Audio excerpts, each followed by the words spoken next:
To espresso break के बाद हाजिर हो चुके हैं और अब जो हम बात करने वाले हैं वो हम सब ने किया है। हम सब अच्छा, हम ये क्यों कहते हैं हाजिर हो चुके हैं, मतलब ये क्या हाजिर है एट योर सर्विस, आ चुके हैं, एट योर सर्विस दिया है एट योर सर्विस।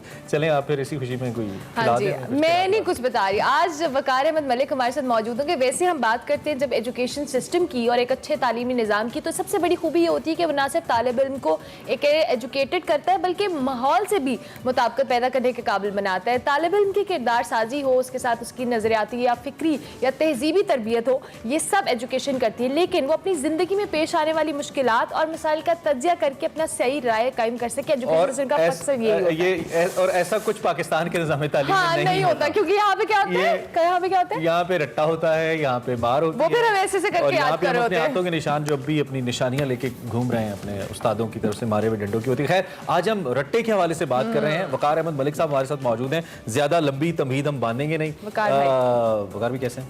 मैं बिल्कुल ठीक हूं। तो हम सब ये हम मुतासरीन हैं या हमें फ़ायदा हुआ है इस कल्चर का, जिसके ज़रिए हम सारे, जिससे हम निकल के आए, जिस भट्टी से निकल के आए हम? ये कुछ आपको शौक देने वाले में बता रही हूं। भट्टी की वजह से हम कोई बड़े आदमी नहीं बन सकते। बड़े आदमी खैर, इसके पहले आप ये बताइए कि ये जो 5 सेकंड में आपको दे रहा हूँ, आपने इसको याद करना है। और फिर मैं आपको 1 2 4 5 ये बताइए क्या है?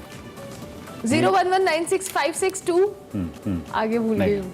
आपको भी नहीं आना ये, मुझे इतना भी नहीं याद लेकिन ये हम सेगमेंट के आखिर में आपको याद करवा के जाऊंगा। अच्छा, अब ये है कि सबसे पहले हम चलते हैं कि हमारा बेसिकली, मैं स्टूडेंट्स को या बच्चों के हवाले से नहीं कहता कि उनकी कोई गलती है, तो आपकी पूरी निज़ाम तालीम में गलती है। हम किसी भी सब्जेक्ट को उठा लेते हैं, केमिस्ट्री को, बायोलॉजी को, स्टेटिस्टिक्स को, किसी को भी उठा, मतलब स्टेटिस्टिक्स को ले लें।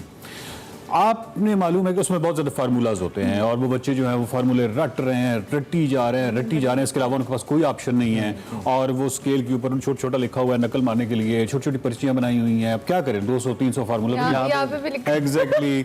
अच्छा, आप मुझे ये बताइए, अब मैं आपसे ये सवाल कि आप स्टूडेंट हैं और मैं आपको स्टैंडर्ड एविएशन पढ़ा रहा हूँ, ठीक है जी। स्टैंडर्ड एविएशन से मेरा मकसद ये होना चाहिए कि आपको वो फार्मूला रटा होना चाहिए, या मेरा मकसद ये होना चाहिए कि आपको एक्चुअली प्रैक्टिकल लाइफ में पता होना चाहिए कि स्टैंडर्ड एविएशन कहाँ मुझे कहाँ इस्तेमाल करना है, ठीक है। एक तो ये कंसेप्ट है और दूसरा ये है कि अच्छा, मेरी बला से आप लिख के ले आए स्टैंडर्ड एविएशन का फार्मूला, बल्कि मुझे आपको देना चाहिए लेके कि ये सवाल है, इसके अंदर स्टैंडर्ड एविएशन का फार्मूला इस्तेमाल हो रहा है, ये आपको मैं साथ दे रहा हूँ, इसको इस्तेमाल कीजिए, इसको सॉल्व कर दीजिए। और मेरा मकसद ये होना चाहिए कि मिसाल के तौर पे हम कहते हैं कि 2 क्लासेस हैं, एक क्लास है उसमें नंबर जो बच्चों ने लिए हैं वो 5 बच्चे हैं, एक क्लास में 5 बच्चे एक क्लास में हैं।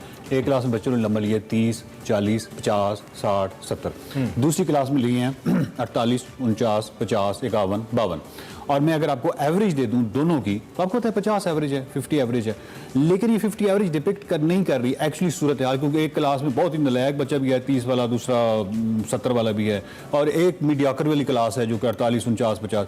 सो स्टैंडर्ड एविएशन में आपको साथ दे दूंगा तो आपको पता चलेगा कि डाटा स्प्रेड पीछे से कितना है। मैं चाहे आपको एक्चुअल डाटा ना भी दूं, आपकी प्रैक्टिकल दे दिया मैंने आपको कि उसको सॉल्व कैसे, अब प्रैक्टिकल लाइफ में आपके लिए ये खेल बन गया, आपके लिए एक्सपोर्ट्स बड़ा मजा से आप हर जगह स्टैंडर्ड एविएशन निकालते फिर रहे हैं, अभी आपके लिए गेम है।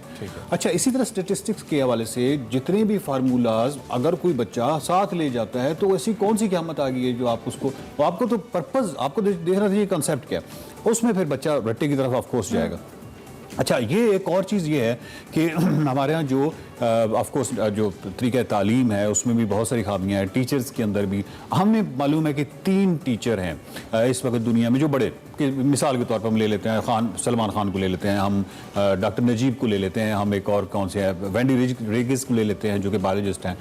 तीनों को आप गौर से देखें तो एक चीज़ आपको बड़ी नुमाया नजर आएगी कि वो कोई भी लेक्चर आधे घंटे का 1 घंटे का वो डिज़ाइन करते होंगे कि 5 या 6 जो अहम तरीन चीज़ें हैं जो उसमें समझती हैं कि ये बहुत ही अहम है, वो बार बार रिपीट करते हैं, जो कि लेक्चर के दौरान आपको बड़ा अजीब सा लगता है कि क्यों रिपीट किए जा रहे हैं। लेकिन ये उनका टीचिंग मेथड है, उसकी वजह से जो भी उनका स्टूडेंट है वो कभी जिंदगी में वो चीज़ भूलता नहीं। सो आपके पास 2 तरह। मगर भी एक ब्रेकिंग न्यूज़ आ रही है, जाना इस वक्त फरूख हबीब साहब वज़ीर इत्तलात